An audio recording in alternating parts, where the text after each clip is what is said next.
Sizga menga oddiy ko'ringan bitta kichkinagina batareya bolamizni 2 soat ichida hayotini hal qilib qo'yishi mumkin ekan. Men kecha TikTokda bitta video ko'rib qoldim. Ingliz tilida bitta ona yig'lab gapirib beryapti.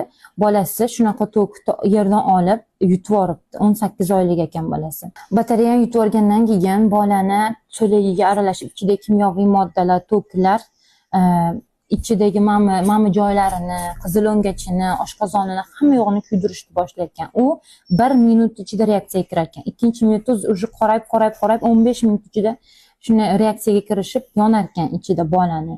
Shuning uchun shunaqa bola yutib yuborganda zudlik bilan bolani doktorxonaga olib borish shart va majburiy ekan. Shuning uchun men nima demoqchiman, agar uyingizda shunaqa kichkina batareykali narsalar bo'lsa, bu kichkina batareyka biz yoshligimizda lazerlar ichida bo'lardi, esingizda bo'lsa.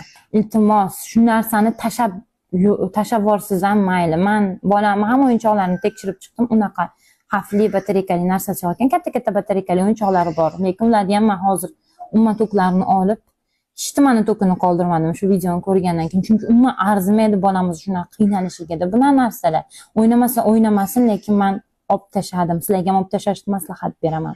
Yoki pultlarda, uyingizda soatlarda bo'lsa, bolangizni qo'li yetmaydigan, hech qachon qo'li yetmaydigan joyiga qo'yib qo'ying, orqasini skotchlab qo'ying. Agar bolangiz mabodo bilmasdan yutib yuborsa, tezda doktorxonaga olib boring, chunki uni olib tashlamasangiz bolani hayotini rosti kesimga tugatib qo'yar ekan. Bu videoni yosh onalarga tarqatib qo'ying, hamma hushyor bo'lsin. Hammamiz bolalarimiz sog', salomat, eson-omon katta bo'lsin.